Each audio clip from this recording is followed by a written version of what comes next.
He invited me to dance under starlight, and I said yes before I even heard the music. But this wasn't a fairy tale. It was a trap wrapped in silk and stardust. The Fae Prince didn't want my heart. He wanted my obedience. Every step I took bound me tighter. Every glance stole a piece of who I was. They said I crossed the veil willingly, but they never warned me what I'd lose on the other side. My name, my memories, my mind. Now, the only way out is to outplay the one who taught me the rules. And he doesn't know I've learned how to dance alone. Enchanted Dance with the Fae Prince is a psychological fantasy thriller about control, seduction, and the power of reclaiming yourself, one step at a time. Welcome to the skillful art of manipulation. If you haven't already, please consider following us on your favorite podcast platform. Today we present to you Enchanted Dance with the Fae Prince.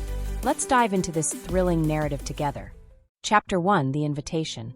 They say never dance with the Fae. Not because it's dangerous, though it is. Not because you might forget who you are or where you came from, though you will. But because once you hear their music, you won't want to stop dancing. That's the part no one tells you. And me. I said yes before I even heard the first note. It started on a night like any other, which I've come to realize is exactly how most nightmares begin. Quietly, almost politely, like a knock on the door you weren't expecting but still answer out of habit. I was alone in my apartment, wrapped in a blanket that smelled faintly of peppermint tea and missed calls, scrolling through the endless void of my phone. The world outside my window was slick with rain, glistening like glass, the streetlights casting golden halos on puddles that reflected nothing I wanted to see. Then I noticed the letter. It didn't fall from the sky. It didn't materialize with a puff of smoke. It was just there, sitting on the windowsill where I was certain, nothing had been only moments ago. My first instinct wasn't fear. It was curiosity. The envelope was deep black, the kind of black that seemed to drink in the light around it, sealed with a thick obsidian wax stamp in the shape of a crescent moon. My fingers trembled slightly as I picked it up, not because I was afraid, but because something inside me whispered, "This is going to change everything." I should have listened to that voice. The part of me that still had enough sense to be afraid. But I didn't. I tore the seal open like it belonged to me. And I read, "To the dreamer at the edge of the veil. You are cordially invited to an evening of enchantment beneath the stars. A masquerade of midnight and memory, hosted by His Radiance, Prince Valen of the Moonlit Court. Formal attire required. Fear optional. Midnight. Tonight. You'll know the way when it's time." That was all. No return address. No RSVP. No explanation.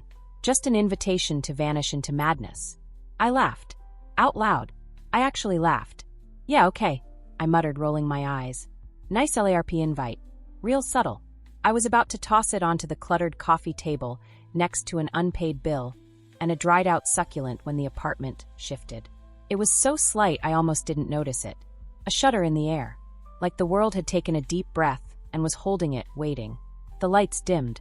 My reflection in the window warped, stretched unnaturally, then snapped back into place like a rubber band. And then I heard it. Music. Not from the neighbor's apartment or the old record player I hadn't touched in months. No, this came from somewhere else. From underneath things, like the bones of the building were singing. Soft, sinister, beautiful.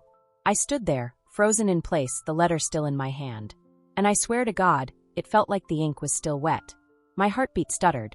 I blinked, and the city was gone. No crash, no pain, just absence.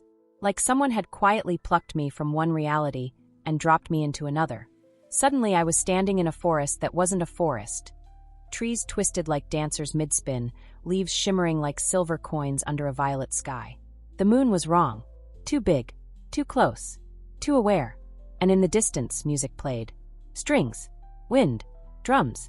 A rhythm that tugged at something inside me I hadn't known was hungry. I looked down. The letter was gone. So were my jeans and sweatshirt. In their place, I wore a gown spun from shadow and starlight. It clung to me like a secret I hadn't told yet, cool against my skin, and trailing behind me in a stream of dusk. "Okay," I whispered to no one, voice shaking. "So this is either a dream, a psychotic break, or—" I didn't finish the sentence, because in that moment, a figure stepped from the trees. Tall, pale, radiating power the way fire radiates heat, casual, effortless, lethal. His hair was white, not aged but elemental, flowing like moonlight caught in a waterfall. His eyes, God, his eyes were silver and shifting, like mercury stirred by a storm. He smiled, and my knees nearly gave out. "Welcome, my little flame," he said, voice smooth as silk wrapped around a dagger. "I was beginning to think you'd decline." What the hell is this?" I stammered, backing up a step. "Where am I?" His smile deepened. "You read the invitation. You accepted. You crossed the veil. You came willingly. That makes you mine. For the night." "The fuck?" "Oh," he chuckled, stepping closer. "She curses. Good. I prefer my dancers with a little fight." And just like that, he offered his hand. It was a command wrapped in a gesture of politeness. The music swelled, pulsing through the trees like blood. Everything inside me screamed, "Don't touch him. Don't touch anything." But I took his hand anyway. Because curiosity is stronger than fear. Because I'd always wondered if there was more than this world. Because something about him felt like a puzzle I was born to solve. His fingers curled around mine, and the forest vanished. We were in a ballroom now. Floating. Literally floating. The entire room suspended in air, stars both above and beneath us. The chandeliers were made of frozen light, dripping with soft blue fire. The guests weren't human. Not all of them. Some had too many eyes. Some shimmered and changed shape when you looked away. But they all bowed as we entered. He guided me to the center of the room, where the floor glittered like crushed diamonds. "Shall we?" he asked, pulling me close. And as the music crashed into a crescendo, and I took that first step with him, I knew. This wasn't a dance. It was a fucking trap. But by then I was already moving to the rhythm. Already part of the spell. Already his. Even if he didn't realize. I had plans of my own. Chapter 2, the dance begins. They say that when the Fae dance with you, they're not moving to music. They're moving to intention. Every step has meaning. Every glance is a question you don't know you're answering. Every spin is a binding. Every dip is a theft. And every time you breathe in their rhythm, you give a little more of yourself away. I should have pulled away the moment his fingers closed around mine. But I didn't. I couldn't. Because from the second we touched, my body stopped belonging entirely to me. It was like being caught in a current. His hand on my waist. His other hand guiding mine. My feet moved of their own accord, compelled by a rhythm that didn't feel entirely external. It felt like it was inside me, twisting with my blood, sinking with my heart. The ballroom was unlike anything I'd ever seen, if it could even be called a ballroom. It didn't obey physics. There were no walls, no ceiling. Just starlight that shimmered like a living thing above us, and clouds rolling below our feet, glowing faintly with a lavender hue that made the whole space feel surreal, like we were dancing on dreams. And maybe we were. The air smelled like honey and lightning. Music floated from unseen musicians. Harps, violins, drums that pulsed like the echo of a heartbeat deep underground. And the guests? Gods.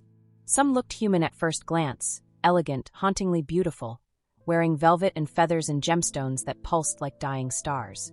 But then you noticed the things that didn't quite fit.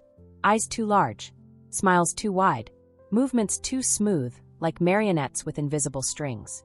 One woman's shadow didn't match her body. One man bowed, and his reflection didn't follow. I saw a figure in a crimson mask whose face blurred every time I looked at them. Another guest shimmered like heat haze and clapped with fingers that weren't fingers at all, but long tendrils of smoke. Yet none of them approached us.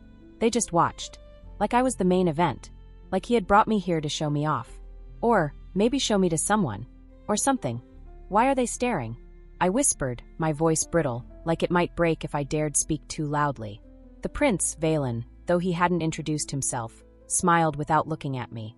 "They've never seen someone like you before." I frowned. "A human?" "No," he said, spinning me in a wide circle, the hem of my gown catching firelight from nowhere. "A human who hasn't already surrendered." I felt a chill run through me. "How many others have you brought here?" His grip on my waist tightened just slightly, like a warning disguised as affection. "Not enough to matter," he murmured, "but more than you'd be comfortable with." I laughed under my breath. A dry, humorless sound. "And what happens when they do surrender?" He didn't answer. And that silence, it said too much. The dance continued, slow and deliberate. We moved like poetry, tragic and breathless. I could feel the eyes on me, feel their curiosity turning into hunger, into interest. Some of them whispered behind fans. Others tilted their heads like predators watching prey try to pretend it's not bleeding. I forced myself to stay calm, to match the tempo. But inside, I was unraveling. Something about the way he held me, possessive but delicate, felt more dangerous than any brute force. He didn't need to drag me anywhere. He was seducing me into staying. "I want to go home," I said, finally locking eyes with him. He smiled, but it wasn't kind. "That's the thing about this place," he replied, turning us in a slow waltz that made my stomach roll. "Once you've crossed the threshold, the idea of home becomes flexible. I didn't agree to stay. You agreed to dance. And now, he whispered, pulling me in so close I could smell night-blooming roses on his breath. "We see how long your feet last." I tried to break away, but the moment I attempted to pull back, my legs buckled. Pain shot through my calves like I'd just run a marathon barefoot. He caught me, of course. Effortlessly. Too effortlessly. And everyone watching laughed. Not cruelly. No, worse, it was amused. Delighted. Like watching a child stumble on a stage. Like I was a performance. Not a person. "You're draining me," I hissed, my voice laced with something sharp now. "This isn't dancing. This is bonding," he interrupted, gently brushing hair from my face. "You see, mortal hearts are curious things. They open so easily, especially when they think they're in control. I'm not falling for you. I don't need you to fall," he said softly. "I only need you to believe that falling is a choice." He lifted my hand, pressed his lips to my wrist, and I felt something slip into me. Not physically. Psychically, like a thread had been tied around my pulse. A thread made of silver and secrets. My breath hitched. "Do you feel it?" he asked. I nodded before I could stop myself. "Good," he purred. "That's your first tether. The more we dance, the more threads I'll tie. Some to your body. Some to your name. Some to things you don't even know you carry. What the fuck do you want from me?" I snapped. He tilted his head, genuinely amused. "Now that's the right question." He didn't answer, of course. Instead, he spun me again, faster this time. So fast the world became blur and starlight. My dress ignited with sparks. My skin tingled with a heat that wasn't entirely mine. And then we stopped. The ballroom went still. Music faded. Every eye in the room turned to him. And he bowed. Not to the crowd. To me. "In this realm," he said, voice low but commanding, "you will be watched. You will be tested. You will be tempted." I blinked, dizzy, my heart slamming against my ribs. "And when you fail," he added, stepping back, his smile now sharp as broken glass, "you'll thank me for it." The crowd began to cheer. A sound like wind through dead trees. And just like that, he vanished. The dance floor emptied. The music returned, but slower, stranger, like it was being played backward. I stood there alone, breathless, shaking, with invisible threads tying me to something I didn't understand. Something ancient. Something patient. Something already inside me. The dance had begun, and I had no idea how to stop it. Chapter 3. The Glamour of Control. I stopped counting the days after the second moon passed overhead, mostly because there was no sun to mark them with. Just a pale silver orb that drifted lazily across a lavender sky, sometimes circling twice in what felt like one waking stretch, sometimes not appearing at all. Time bent here, not like a concept, but like a living creature, stretching, coiling, curling up and purring in corners where I couldn't reach it. I didn't know how long I'd been here. Hours? Days? Weeks? All I knew was that the version of me who had accepted the letter, she was already starting to fade. I tried in the beginning to hold on, to remember. My apartment, the hum of the city at night, the sharp taste of instant coffee, the way my sheets always twisted around my legs in sleep. I clung to those details like lifelines. But they slipped, one by one, like water through clenched fists. And Valen, he didn't take my memories. He made me forget I wanted them. That's how the glamour worked. Not through violence. Not through force. Through seduction. Through subtlety. Through comfort. Because the palace was beautiful. A kind of cruel, impossible beauty designed to lower your guard. It knew exactly how to feed you, visually, emotionally, spiritually. The halls changed depending on your mood. If I was restless, they became wide corridors with windows that opened into starfields. If I was sad, the stone glowed with soft firelight and echoed with music I couldn't name but somehow remembered. Every night, the ballroom lit up like a heartbeat. Every night, they danced, guests of all kinds, creatures that existed only in myths back home. And every night, Valen asked me to join him. And I did, because saying no didn't feel like an option. Not because he threatened me, but because he smiled. That smile, it made me forget why I ever wanted to say no. The truth is, I wanted to resist him. I did, but resistance didn't look like it did in the movies. It wasn't me screaming in defiance or smashing things or trying to run. It was quieter. It was staying silent when he walked into a room. It was pretending not to care that he knew exactly how I liked my tea. It was hating that I noticed when he didn't show up for dinner. It was waking up in a bed made of stardust and obsidian sheets, with no memory of how I got there, and wondering, did he carry me here? Did I walk here myself? Did it even matter anymore? Because I still remembered my name, but it didn't taste the same in my mouth. I still had thoughts, but they came slower, like they had to pass through velvet before reaching me. I still looked like myself, mostly. But sometimes when I caught my reflection in the palace mirrors, there was something off. My eyes shimmered faintly, like they'd been kissed by moonlight. My skin glowed. Softly. Faintly. Like I'd swallowed starlight. And Valen watched it all with that same calm, endless expression. Like a scientist observing a flower bloom in a jar, behind glass under control. "You're adjusting," he told me once, as we sat beside the moon basin, a shallow pool that reflected not water, but memories. "Your mind is beginning to soften. Is that a good thing?" I asked, staring into the pool. He tilted his head. "It depends. Would you rather survive this place, or fight it until it consumes you? I didn't ask to come here. You accepted the invitation. I didn't know what it meant." He leaned in close, breath against my ear. "No one ever does. That's what makes it a choice." That night, I dreamed of vines wrapped around my wrists, pulling me gently into the earth. And when I woke, I had petals in my hair. He never chained me. There were no locks on the doors. No guards. No visible barriers. But every time I thought about leaving, I forgot where the exits were. I'd try to walk toward the edge of the gardens, and somehow I'd end up back at the marble fountain. I'd attempt to trace the halls toward the northern archway, and the floor would shift underfoot, tilting me toward the grand staircase like a gentle nudge. A suggestion. The palace didn't confine me. It redirected me. And that was almost worse, because I started to doubt my own mind. Maybe I wasn't remembering the halls right. Maybe I did want to stay deep down. Maybe this place understood me better than the world I came from. Maybe I belonged here. Valen didn't push that idea on me. He just let me say it aloud. And once I did, he said nothing. He just smiled. That night, I danced with him longer than usual. My hands moved without thought. My feet followed without pain. The music wound through me like silk thread stitched to my spine. And for the first time, I didn't feel like I was pretending. I felt like I was becoming. Afterward, he walked me to my chamber, the one with silver curtains and a bed that breathed like clouds.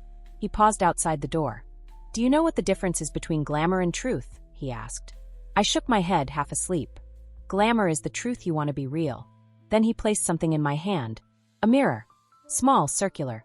No bigger than a coin. "Use it when you forget who you are," he said. I opened my mouth to ask him what that meant, but he was already gone. I stared at the mirror for hours that night, but I didn't dare look into it. Not yet, because a part of me was scared of what I'd see. Was it still me? Or was it someone else? Or, worse, was it someone who wanted to stay? Chapter 4, The Test of Devotion. You don't realize you're in a prison until you try to leave. But you don't realize you're being trained until you're handed a test. The morning of the ritual came like a whisper in the dark. There was no dawn. Aeloria didn't believe in such pedestrian things as sunrise.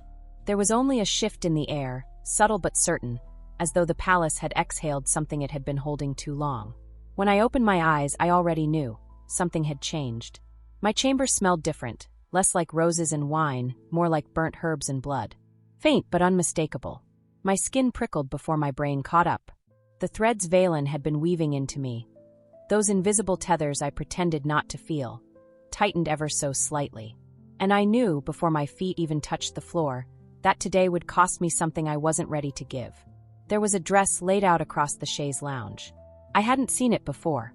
It shimmered not with light, but with absence. It was made of void, midnight spun into silk, with hems that moved like smoke. I hesitated before touching it, but the moment my fingers grazed the fabric, it reshaped itself around me like water around a stone.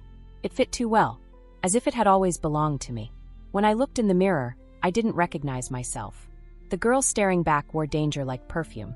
Her eyes were sharper, colder, and flickered with an emotion I couldn't name. Her lips curved into something that wasn't quite a smile, but it wasn't fear either. It was closer to surrender. Or maybe power. I turned away before I could decide which. The door opened before I reached it. Valen. Of course. His suit was silver this time, woven with threads of ice and shadow. No crown, but he didn't need one. Authority dripped from him like nectar. His eyes swept over me, and something in his jaw flexed. Approval. Possession. You look. He paused, then stepped forward, brushing a curl from my cheek. Ready. I swallowed hard. Ready for what? The test. My spine stiffened. He offered his hand, and because I didn't know how to refuse anymore, not really, I took it. He led me not to the ballroom, but somewhere deeper, through hallways I'd never seen, past doors that pulsed like living things.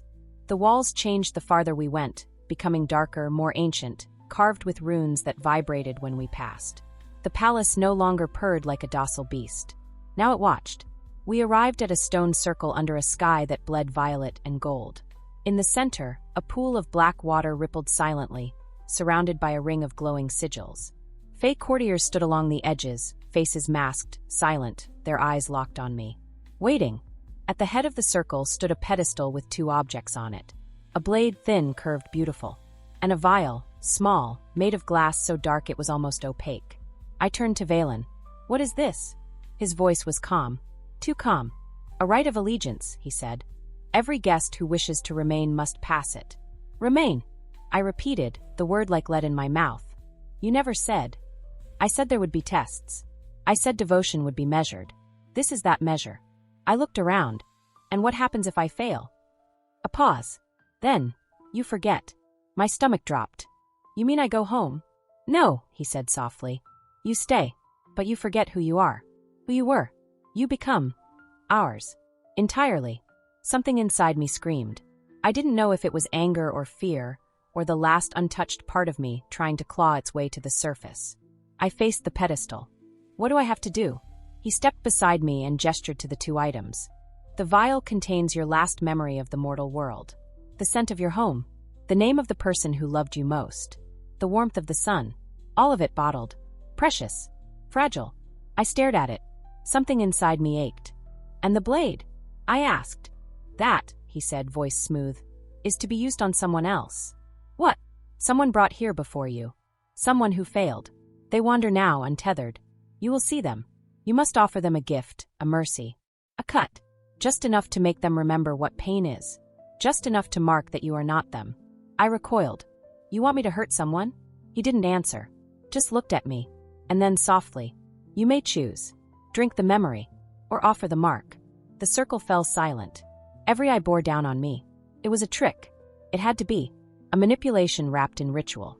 A no-win scenario. And yet, I stepped forward.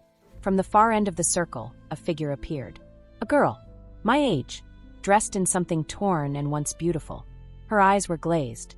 Her hair fell limp, gray at the edges. She looked hollow. Faded.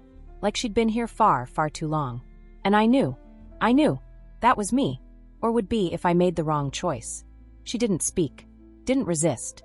Just stood there waiting. A puppet without strings. My hand hovered over the blade. Then the vial. Then the blade again. My breath hitched.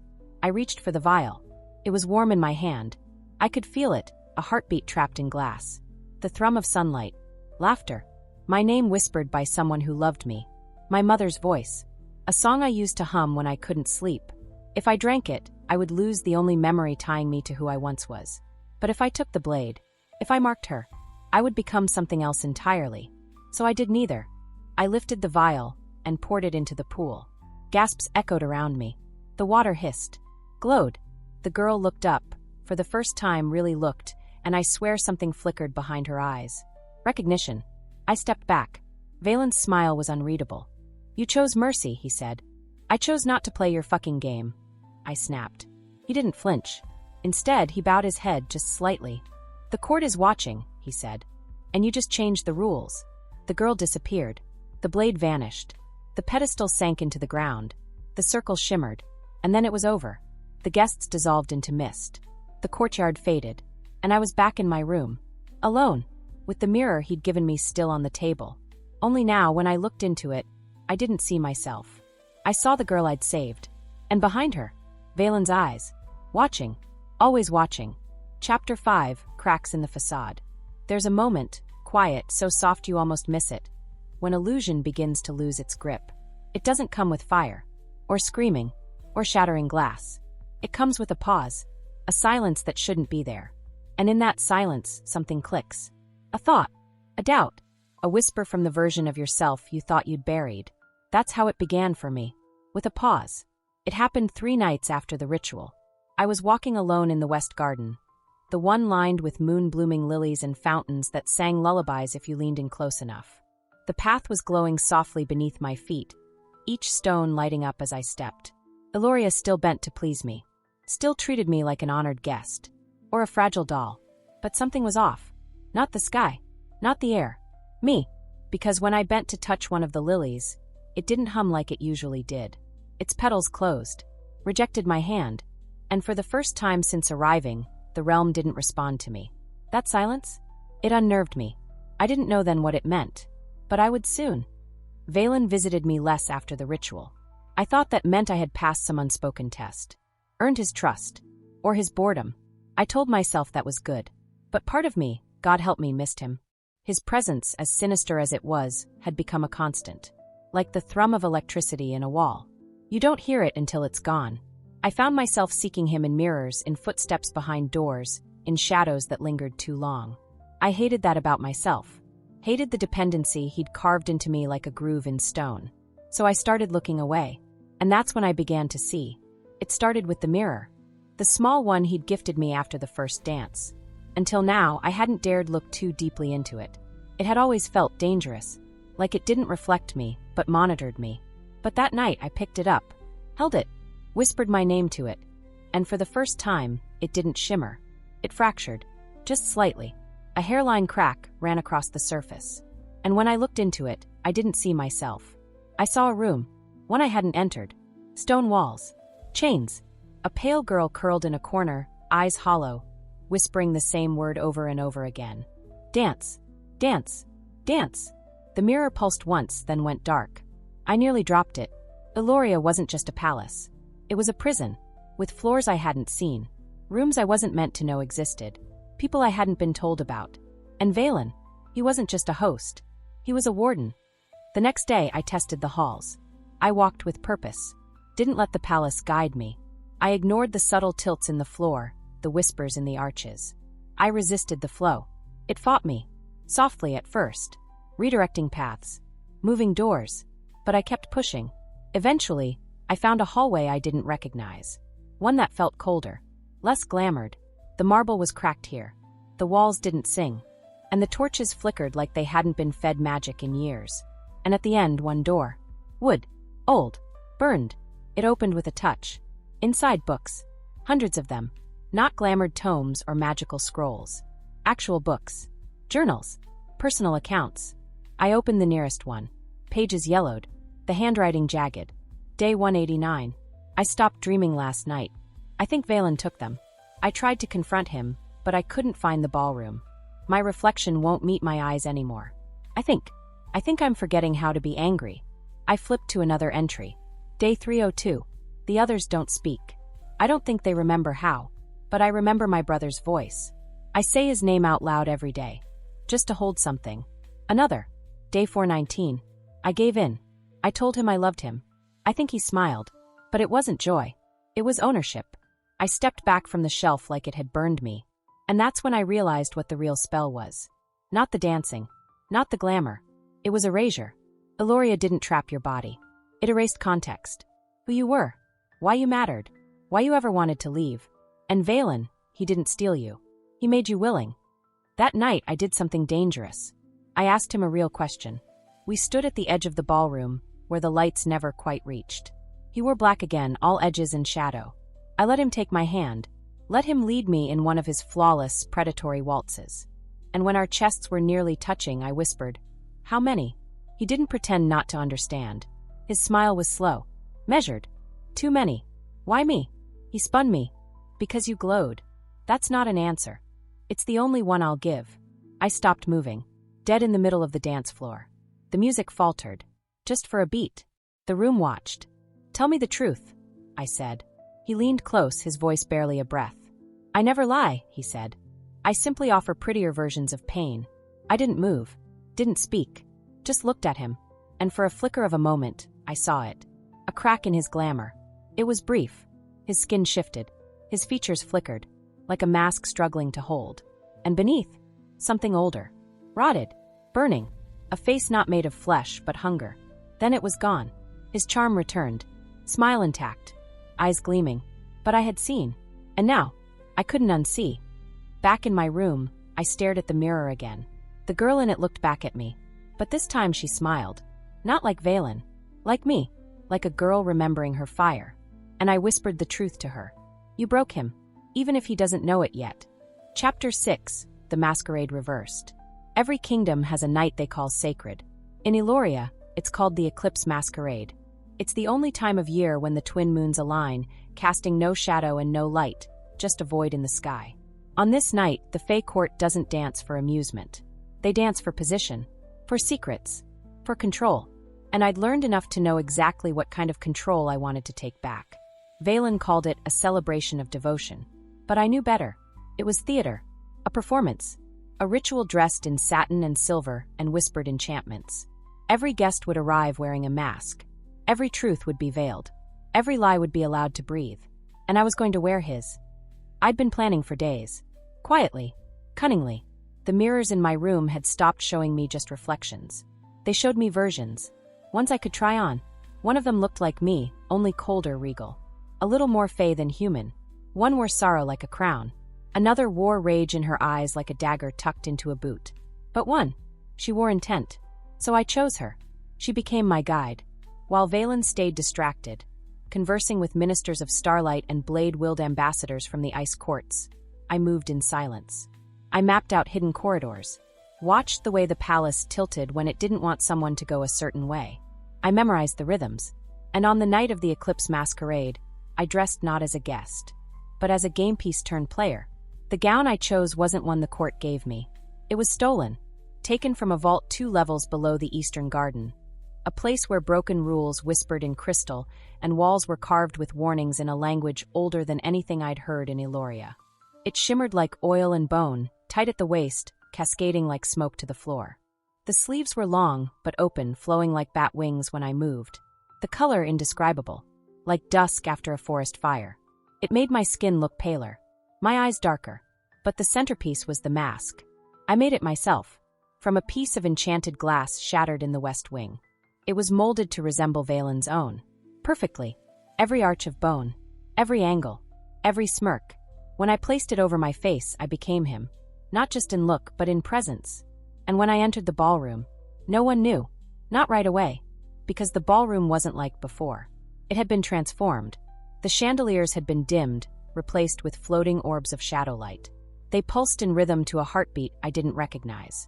The floor was no longer marble, but obsidian, mirror-shined, so we danced on our own reflections. The walls bled silver mist. And the music? It was new, chaotic, offbeat, wild, fitting. Because tonight, I wasn't there to follow. I was there to orchestrate. The moment I entered, heads turned. Not because they recognized me, but because I felt like him. I carried myself like royalty, like something sacred and untouchable. Every step I took echoed longer than it should have. The glamour didn't fight me, it yielded. That's when I knew I had it. Real power. Not granted. Not begged for. Taken. Valen stood at the far end of the ballroom, masked in midnight feathers and woven starlight. He hadn't seen me yet. He was speaking with 2 shadow courtiers, both of whom paused mid-sentence when they spotted me approaching. He turned, and I watched it. That moment, that fracture in his perfect calm. He didn't show fear. But I saw recognition. Because he knew his mask. And now I wore it. We locked eyes. I tilted my head. Mocking. Regal. Controlled.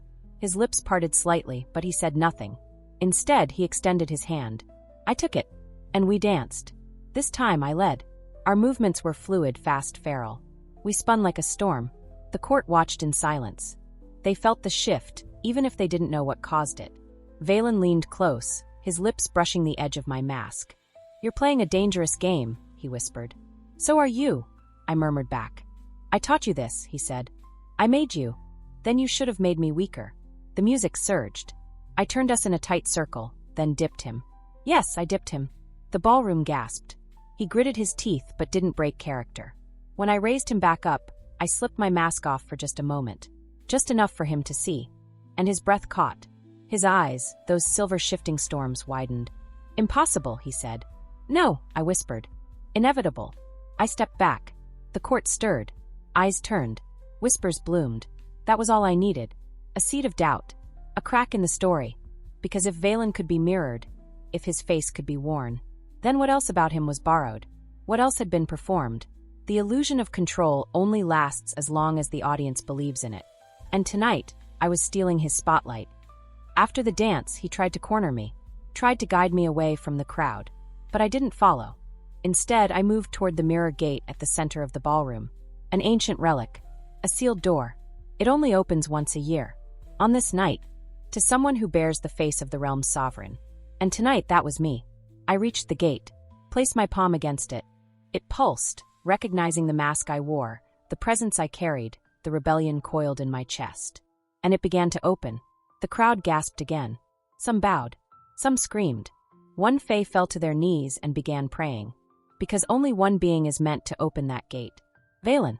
And yet, here I stood. Alive. Whole. Wearing him. Valen rushed forward. His hand caught my wrist. He looked desperate. More than I'd ever seen. You don't understand what's behind that door, he said. Maybe not, I replied. But I understand you now. You'll lose yourself. I already did, I whispered. And I found someone better. He hesitated. Just a moment. Just long enough. I stepped into the gate. And the world split. I emerged somewhere else. Somewhere deep. Somewhere hidden. The original throne room. Dust-covered. Forgotten. And at the center. A mirror. Not just any mirror. The mirror. The first glamour. The source. And I knew with absolute clarity. To break Valen's spell, I'd need to show him his true reflection. Not the one he wore, but the one he hid. And for that, I had to go back. Not as his pawn. Not even as his equal. But as his undoing. Chapter 7. The final step. You can only lie to a mirror for so long. Eventually it shows you what you are, whether you're ready or not. And tonight, Valen was going to see himself. Unmasked. Unloved. Undone. I didn't sleep after stepping through the mirror gate. Sleep was for those who still wanted to forget. And I remembered everything. Every manipulation. Every silk-wrapped threat. Every stolen memory disguised as a gift. I remembered my name. My real one. Not the one the palace whispered back to me, soft and foreign on its tongue. And I remembered why I came here in the first place. Not to belong. Not to serve. Not even to survive. But to win. I stood in the ruins of the original throne room. The scent of cold stone and magic long forgotten clinging to the air. The floor beneath me was etched with runes that pulsed faintly beneath my feet, like old scars remembering pain. And there at the center was the mirror. Tall. Cracked. Wrapped in thorned vines that shimmered like glass. It didn't reflect light. It drank it. This was the mirror of origin. The first glamour. The first lie. The one Valen used centuries ago to become what he is. But mirrors, I've learned, never destroy truth. They just delay it. When I returned to the main palace, I didn't hide. Not anymore. The realm felt me coming. The air shifted. Magic whispered behind walls. Shadows stiffened and watched me pass. And Valen? He was waiting. At the top of the obsidian stairs, his silhouette framed by that lavender moonless sky. Cloaked in a robe stitched from sorrow and silk, wearing the mask of indifference like it was skin. But I saw the tension in his stance. He knew, even before I said a word. "Where have you been?"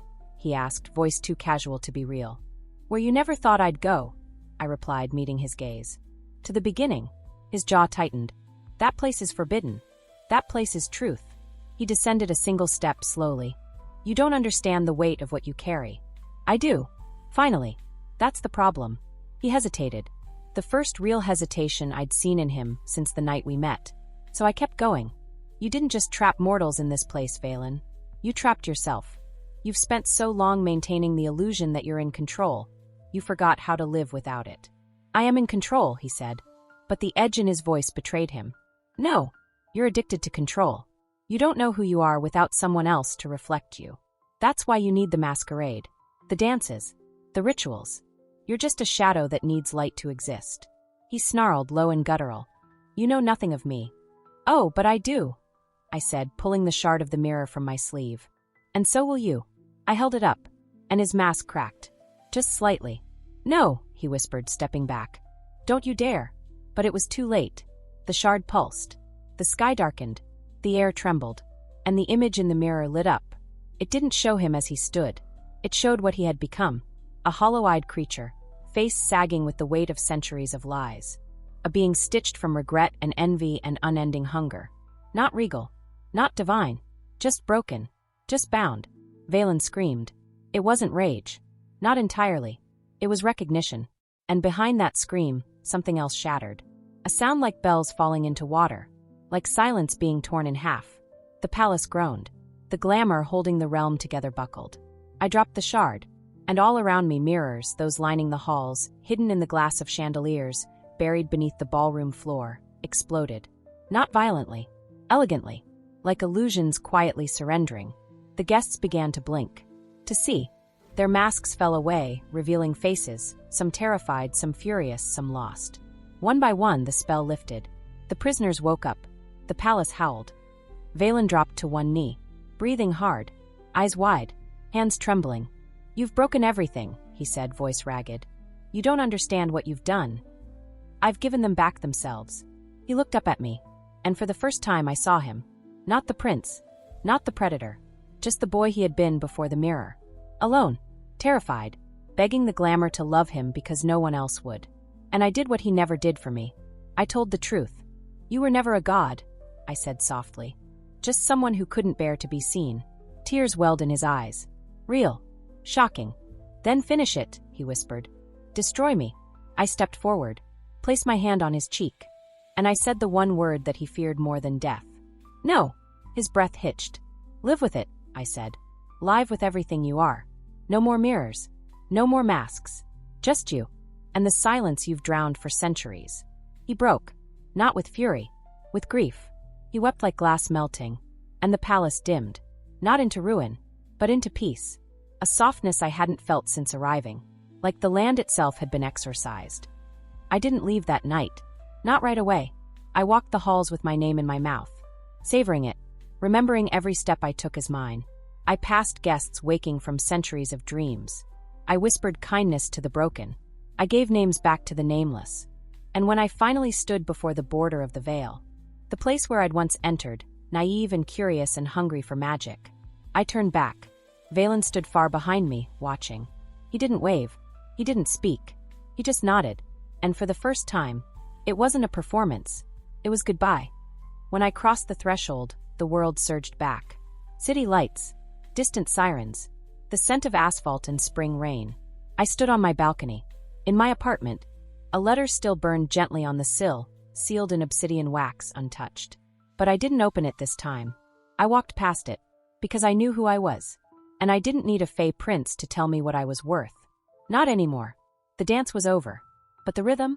It still pulsed inside me. Only now, I was leading.